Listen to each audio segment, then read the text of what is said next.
Pessoal, algumas questões foram solicitadas, né, da apostila. Eu vou resolver algumas, já foram pré-selecionadas, que me pediram, tá? Módulo 1, 2 e módulo 3. Então, vai ter várias questões, aquelas que vocês pediram, vocês atentem mais, algumas que vocês não pediram, mas tem aqui, vocês dão uma revisada. E vamos começar aqui pela número 1 do módulo 1 dos exercícios propostos, tá? Ela fala assim, ó. A figura a seguir exibe uma representação estilizada do mapa do estado de São Paulo. As linhas pontilhadas horizontais e verticais indicam intervalos iguais de longitude e latitude. E o ponto preto representa a cidade de Campinas, que a gente está vendo aqui. E aí ele fala assim: considere que o estado de São Paulo está aproximadamente entre as latitudes 20 graus e 25 graus sul e entre as longitudes 44 graus e 54 graus oeste. A partir da representação anterior, conclui-se que Campinas se localiza onde? A gente vai ter que usar essa informação da latitude e da longitude e tentar colocar no mapa. A partir do momento que a gente coloca no mapa, a gente vai conseguir estabelecer as coordenadas, ou pelo menos, né, a área de abrangência da coordenada de Campinas. E é isso que a gente vai fazer aqui, certinho? Então, vamos lá. A primeira coisa que ele fala pra gente aqui são as latitudes. E aí a gente tem que lembrar mais ou menos a configuração das longitudes e latitudes. As latitudes têm como referência o Equador. Então, são as linhas horizontais, normalmente, quando o norte está, né, representado aqui, ó, para cima, tá bom? Quando a gente tem o norte representado para cima da folha. E as longitudes vão estar referenciadas pelo meridiano de Greenwich. No caso do Brasil, o Brasil se encontra completamente a sul e completamente a oeste. Então, o quadrante que o Brasil se encontra é o terceiro aqui, ó, dentro desse espaço cartesiano aqui que a gente desenhou, tá? Ou seja, a nossa latitude, ela vai aumentar em direção a sul, tá? Até chegar a 90. E a nossa longitude, ela vai crescer, né, indo para oeste. E é isso que a gente vai pôr aqui. Então, a latitude, né, São Paulo está entre 20 e 25 graus sul. Então, a menor latitude vai ficar em cima e a maior latitude embaixo, porque a gente está nesse quadrante aqui. Então, a gente vai estar abaixo do Equador. Então, a gente tem que crescer o nosso número em direção ao sul. Então, a gente vai pôr aqui, ó, a latitude menor 20 graus sul e a latitude maior 25 graus sul, tá? Já achamos aqui a nossa abrangência latitudinal. Agora, a longitudinal é a gente entender que nós estamos a oeste do meridiano. Então, vai crescer o número da direita para a esquerda, ó. Vai crescer o número de leste para oeste. E aí a gente sabe que está entre 44 graus oeste e 54 graus oeste, tá? Só que agora a gente vai ter que redividir essas latitudes e essas longitudes. Por quê?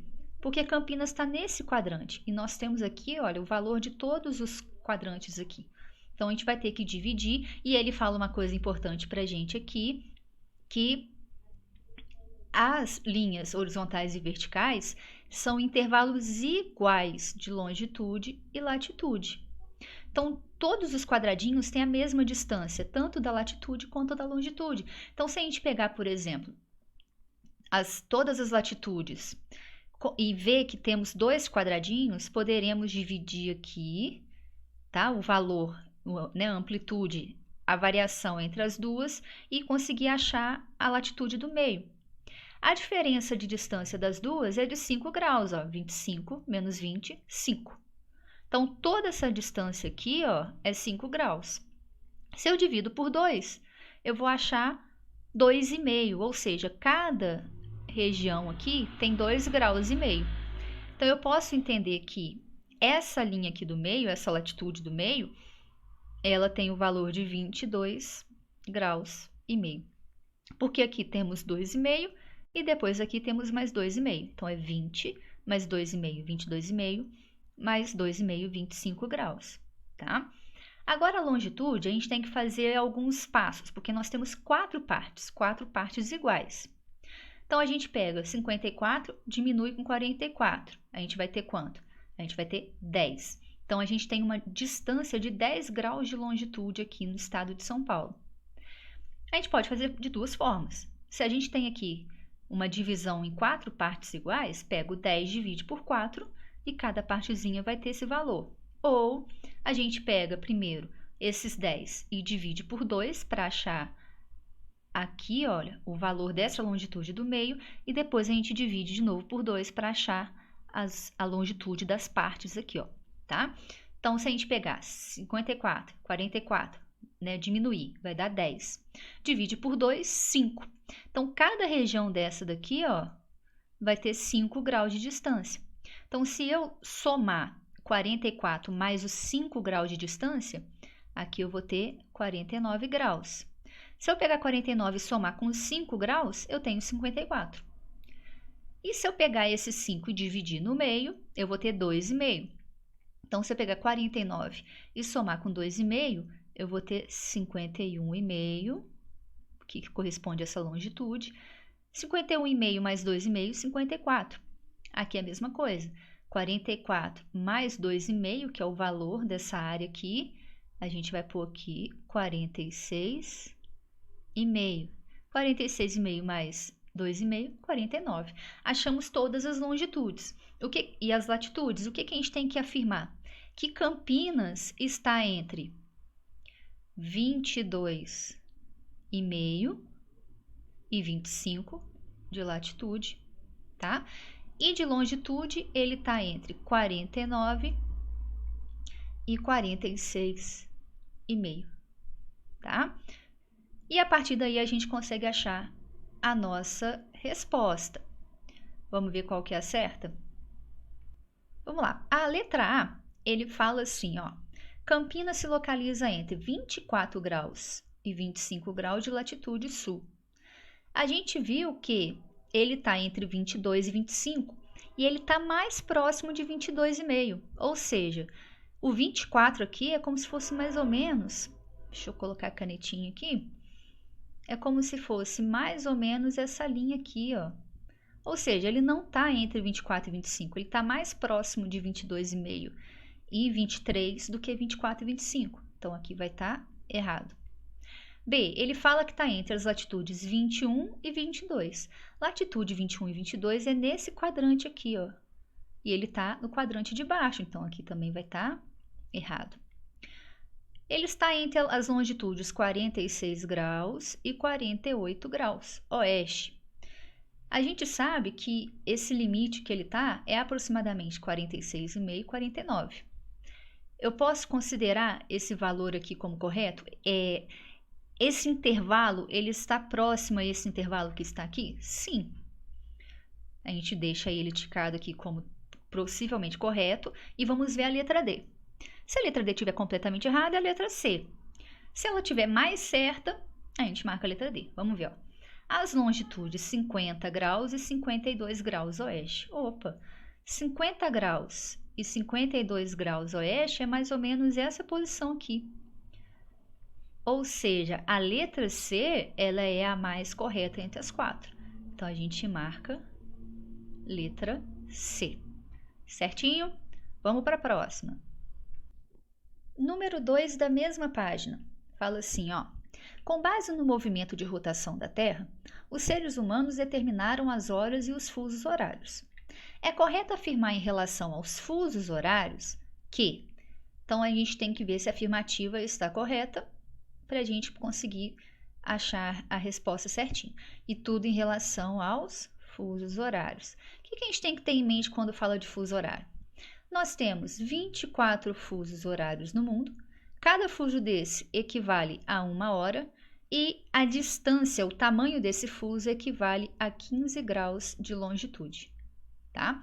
Isso aqui são numerozinhos bem importantes para se lembrar em prova. Então, vamos dar uma olhada aqui, ó. O meridiano escolhido para dar início à contagem de um novo dia, quando a gente inicia o dia, que é a linha internacional de data, foi o de 360, que é considerado a linha internacional de data. A linha internacional de data significa o fuso 180, tá? Os meridianos, né, as longitudes, ela vai de 0 a 180 leste e de 0 a 180 oeste. Bom? A gente não chega a 360, porque assim que passa o 180, a gente começa a diminuir novamente para chegar ao zero, tá? Então, a gente tem essa característica. Tudo bem que o globo tem 360 graus, mas os meridianos e as longitudes, elas não contabilizam uma distância maior que 180 graus, tá? Então, essa daqui vai estar errada. B. Pelo sistema de fusos horários, o globo terrestre foi dividido em 12 fusos, cada um equivalendo a 15 graus no sentido perpendicular ao meridiano de 0. Tá quase tudo certo. O que está errado? A quantidade de fusos, tá? Se a gente pega 360, que é um globo completo, um círculo completo, e divide por 15 graus, que é o tamanho desse fuso, o valor que a gente tem aqui é 24. Tá? Isso significa que o nosso planeta tem 24 fusos. E cada fuso desse equivale a quantas horas? 1 hora. É o que a gente tem aí no nosso dia a dia, 24 horas aproximadamente. Tá? Então, não são 12 fusos, são 24, por isso que essa está errada. C. Um barco, ao cruzar a linha internacional de data no sentido oeste-leste, ou seja, oeste até leste, certo? Deve acrescentar um dia à data atual. E essa questão a gente tem que ter muito cuidado, porque ali a gente está falando da linha internacional de data, que é uma linha mais especial, tá? Ela é uma região mais especial porque ela vai estar compreendendo o marco de início da data, tá? Início do dia. Então, a partir do momento que a gente cruza a gente passa por essa linha meia-noite, a gente está contando um dia novo, tá bom? Onde fica essa linha internacional de data? Ela fica atrás do meridiano de Greenwich. Quando a gente pega o globo, a gente vê o globo, né, com o meridiano de Greenwich, que é um semicírculo, e sua parte que completa o círculo atrás é a linha internacional de data. O que acontece?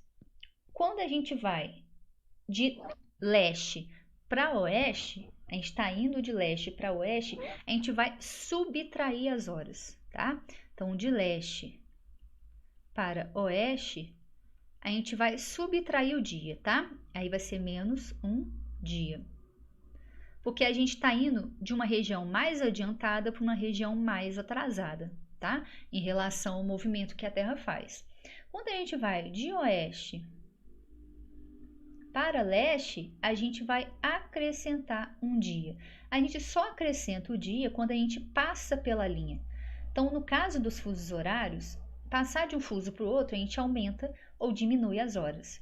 Mas quando a gente passa pela linha internacional de mudança de data, a gente vai aumentar ou diminuir um dia inteiro, tá bom? Então, quando é de oeste para leste, a gente aumenta um dia. E o que ele fala aqui, ó? Quando é de oeste para leste, a gente acrescenta um dia à data atual. Então, esse aqui está certo. Se tiver mais dúvidas sobre essa parte, basta olhar a página 7 da apostila de vocês. A gente vai ter aí um mapa que vai mostrar para a gente como que é essa contabilização. Temos aqui no hemisfério ocidental, e aqui, gente, a gente está olhando e fala assim, mas o leste não é a direita no mapa? Aqui a gente está na parte anterior, na parte de trás do meridiano de Greenwich, tá? Essa região aqui do Alasca, né, onde tem o Havaí, são as regiões onde, determinada pelo início da data nessa linha, é as últimas áreas onde vai passar essa data que iniciou nessa linha aqui.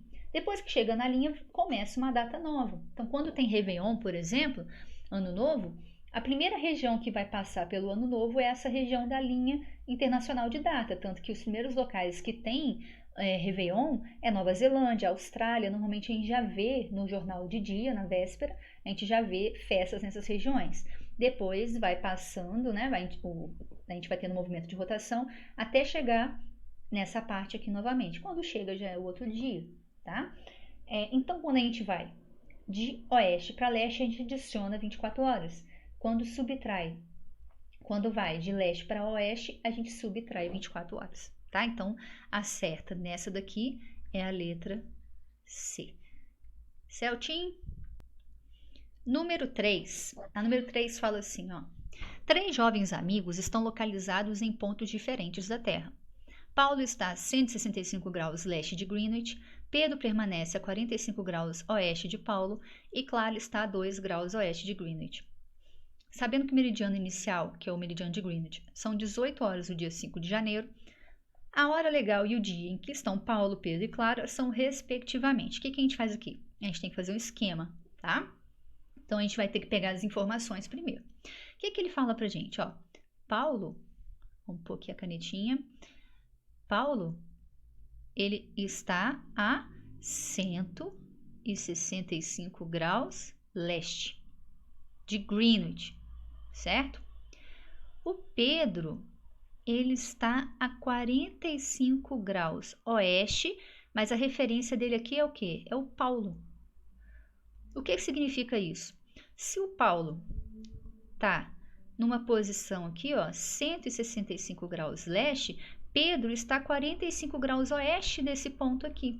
Então, Pedro, ele vai estar aqui, tá, ó, 45 graus a oeste. Então, a gente vai pegar esse número e vai diminuir 45.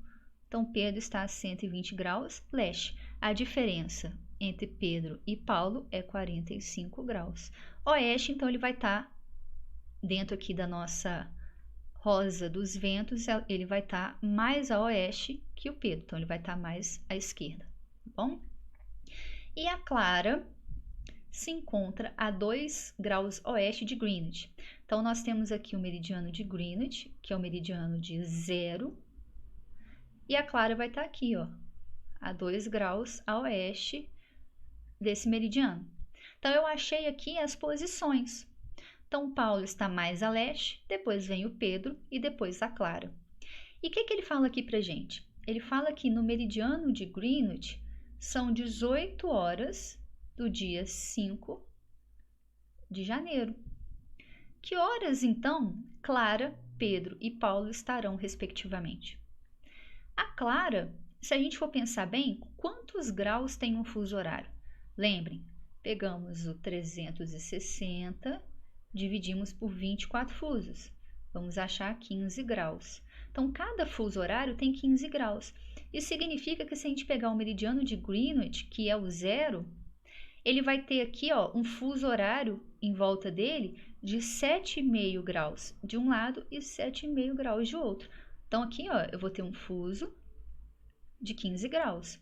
A Clara não está a 2 graus? Então, a Clara, na realidade, está no fuso 0. Então, ela está na mesma hora e no mesmo dia que o meridiano de Greenwich.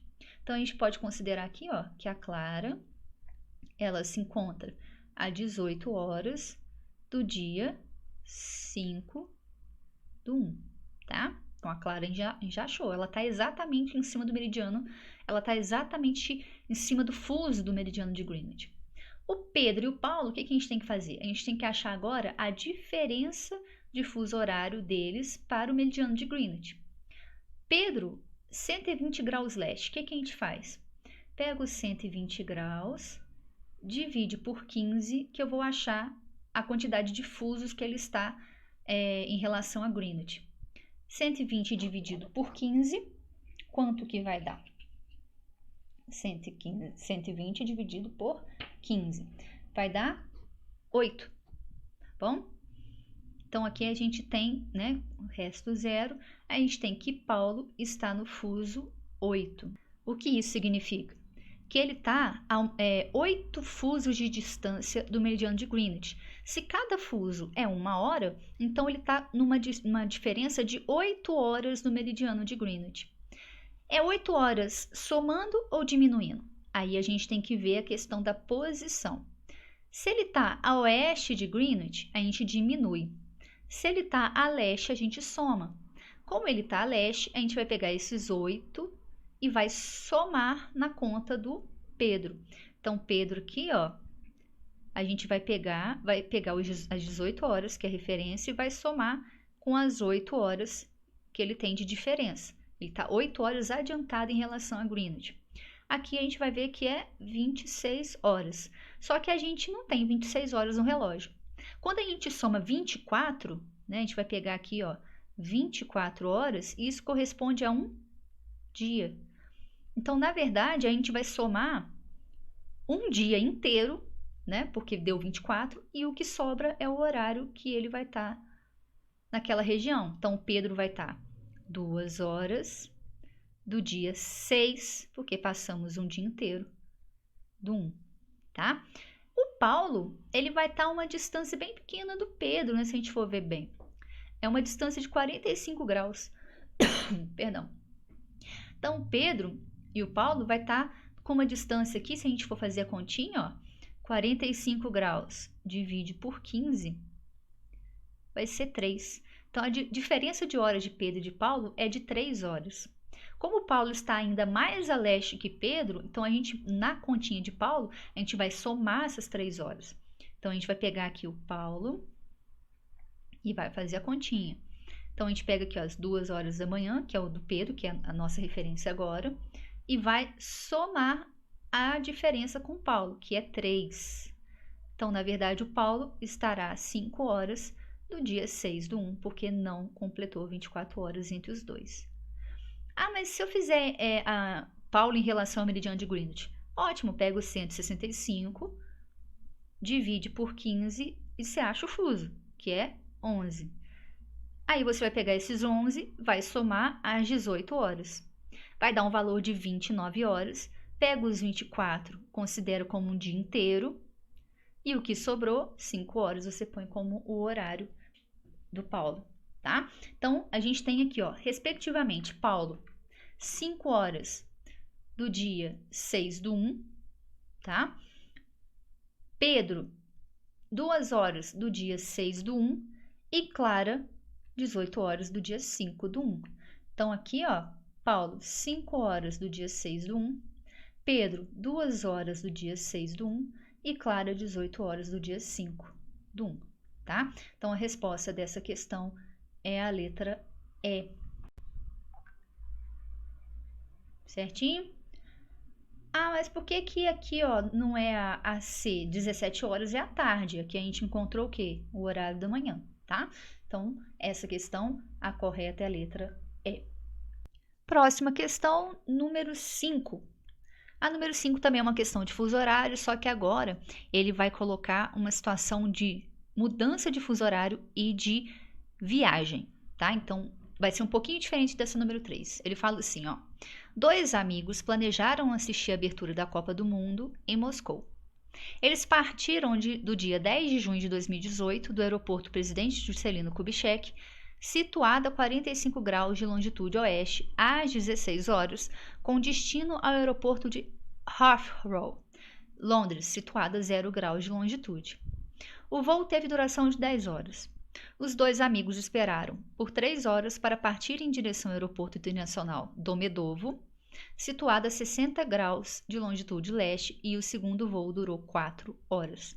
Então, ele colocou todas as informações possíveis aqui, tá bom?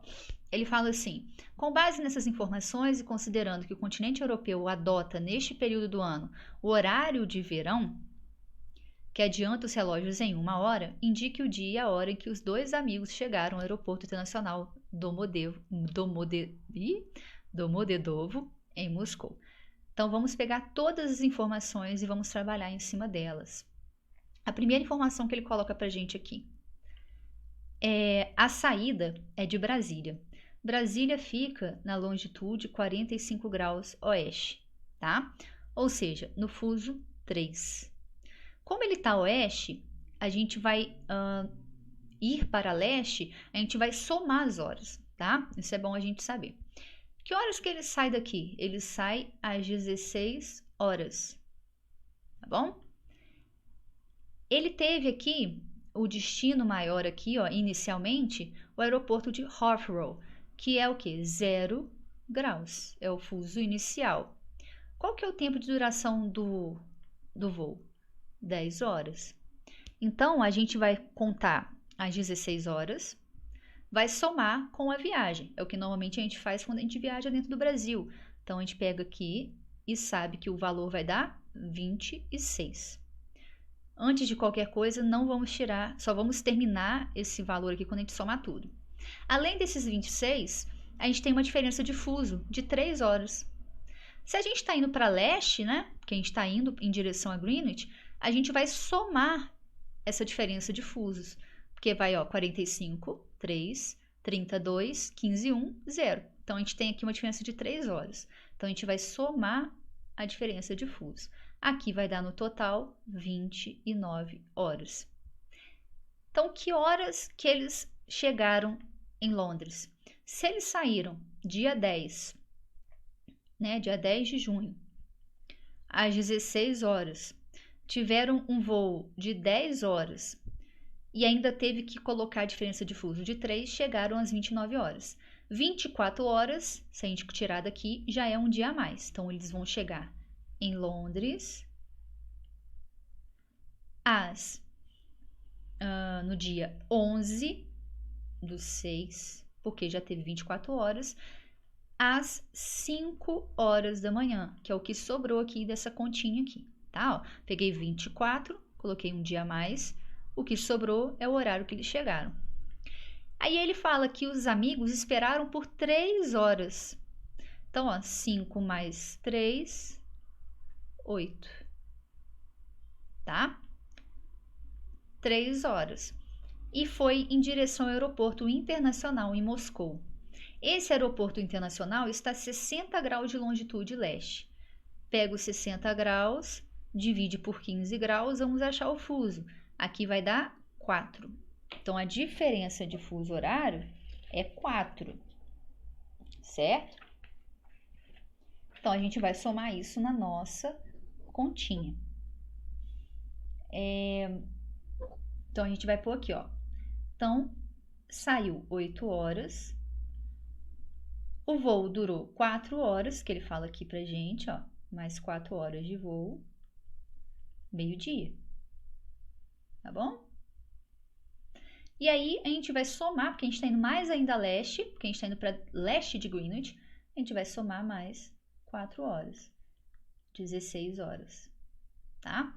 Com base nessas informações e considerando que o continente europeu adota neste período do ano o horário de verão, adiantando o relógio em 1 hora, qual que é o dia e a hora?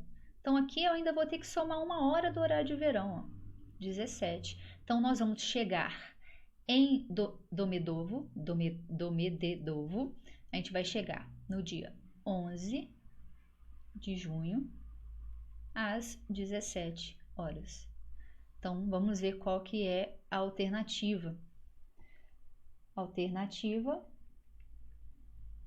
só um minuto. Alternativa aqui, ó, C, 11 de junho, 17 horas. Então, essa que é a resposta correta. 11 de junho, 17 horas, como a gente conseguiu achar. Tranquilo? Agora, na próxima página, temos a questão 2, seção Enem. A gente tem aqui um mapa, tá? Uma projeção cartográfica muito conhecida. Em qualquer prova que for fazer, é importante lembrar de 2 projeções cartográficas extremamente conhecidas. A projeção de Mercator e a projeção de Peters. Tá? É importante saber as características dessas projeções, quando foi formada e por quê, tá? A de Mercator, ela é uma projeção que foi criada principalmente no período das grandes navegações, século XVI, tá? Eles queriam um mapa, um planisfério, em que os europeus pudessem utilizar para desbravar os outros continentes, tá bom? Então, o Mercator criou essa projeção, que é essa que está mostrando aqui pra gente, aonde a característica aqui é que os paralelos são paralelos entre si, assim como no globo, porém o meridiano, que no globo se encontram nos polos, aqui eles vão estar o quê? Paralelos também. E o que vai acontecer? Se a gente deixa o meridiano paralelo, a gente vai distorcer a forma aonde o meridiano não deveria estar paralelo, como nos polos. Então, a gente vai ter um aumento, né, do tamanho das regiões polares, porque você está projetando esse mapa perpendicularmente em todas os encontros entre os paralelos e os meridianos. Enquanto que no Equador, já que tecnicamente é praticamente perpendicular, a gente já não tem essa distorção. Mas a partir do momento que vai chegando nos polos, era para ter um movimento mais ou menos assim, né, indo todos em direção ao polo, né? Como eles estão todos retinhos, a gente vai ter um aumento do tamanho das áreas emersas das regiões polares. Então, a gente vai ter uma Groenlândia muito, muito imensa, a gente vai ter Europa muito maior. Já Peters, o que ele fez? Ele pegou essa projeção de Mercator e tentou deixar proporcional as áreas né, do tamanho, né, das regiões que nós temos aqui. Como que ele fez? Ele deu uma puxada, né? A gente fala que ele deu uma puxada aqui nos polos, né? Puxou para que a proporção, né, dos países equatoriais estivessem mais ou menos idênticas às proporções dos países polares. Só que deixou um mapa muito esquisito, tá? Ele é um mapa um pouquinho mais estranho, parece que ele tá esticado, né? Que parece que puxou ele. Mas aqui a gente tem que ver Mercator, tá? Que é o que tá mostrando pra gente aqui nesse momento. Então, quando a gente vê um mapa, né, uma questão de mapa, a gente tem que olhar e identificar o que ele quer mostrar pra gente antes de ver a questão. Então, a gente já sabe que é uma projeção de Mercator. Ele fala aqui, ó, a projeção cartográfica do mapa configura-se como hegemônica, ou seja, uma das principais, desde a sua elaboração no século XVI. Então, está falando do Mercator mesmo, né? Foi criado no século XVI, ela foi hegemônica, muitos países utilizam ela até hoje. E a sua principal contribuição inovadora, o que ele foi de importante para aquela época, né? Para ele se tornar tão hegemônico, tá?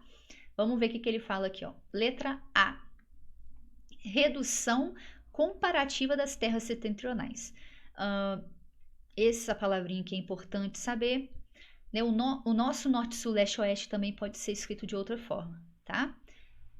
O norte, a gente fala que é a porção setentrional. Setentrional. O leste, oriental.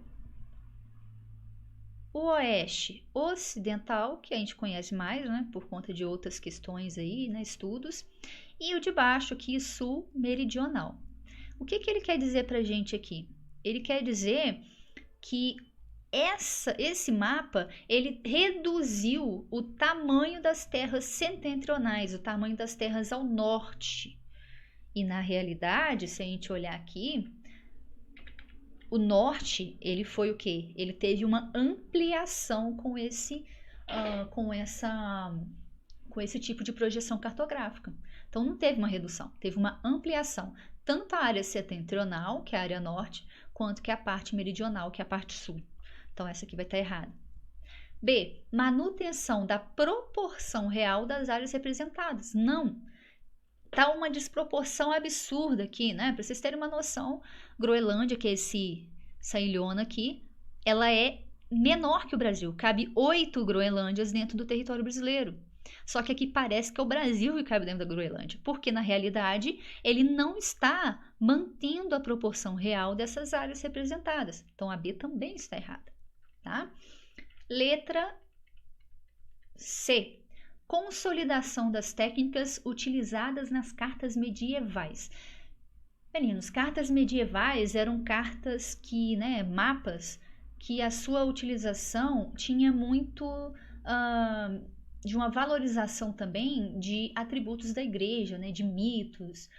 Por exemplo, um mapa, né, que mostra determinada região da costa, né, de qualquer país europeu, com vários monstros, dragões, né, indicando que é uma área perigosa, que não poderia mostrar, né? Era um pouco mais abstrato o mapa.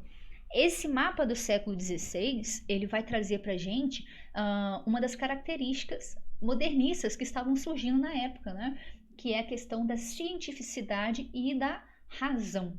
Então, era uma coisa mais técnica, uma coisa mais científica. E na época medieval já não existia tanta cientificidade. tá? Lembrando aí que no mesmo período a gente estava tendo também na história o iluminismo, né? O tempo moderno, a gente estava começando a desbravar aí áreas, né, sociais que estavam já um pouco fora aí da questão da igreja. Então a letra C não é.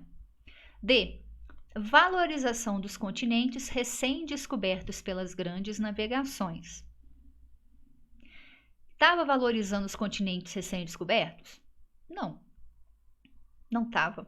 Se a gente olhar no mapa aqui, a gente vai ver que a valorização era das regiões do norte. Lembrando que século XVI, né, a gente estava tendo o início aqui de uma descoberta aqui, né, da América, só que não está valorizando, né? Aqui no caso, gente, é um mapa até mais novo, porque nessa época nem sabia que existia Oceania, tá? Então a gente, na verdade, não vai ter uma valorização dessas áreas. A gente vai ter a Europa no centro do mapa, com um tamanho muito maior do que o real, lembrando que a Europa inteira é menor do que o território brasileiro, tá? Então a letra D também não é. E letra E, adoção de um plano em que os paralelos fazem ângulos constantes com o meridiano. É o que a gente vê aqui, ó. Os ângulos são constantes, são ângulos de 90 graus. Se a gente colocar aqui no desenhozinho, a gente vai entender, ó. Ângulos de 90, ó, em qualquer posição que a gente pegar. São ângulos constantes, não mudam. E é isso que faz o plano de Mercator dar tanta deformação e tanta desproporção entre as áreas, tá? Então, a correta aqui dessa número 2 é a letra E. Celtinho, deu para entender essa parte? Vamos dar continuidade, que tem muita coisa aqui que vocês pediram. Para esse vídeo não ficar muito imenso, eu vou parar nessa parte, que foi o módulo 1. E o próximo vídeo eu falo do módulo 2 e 3. Até lá!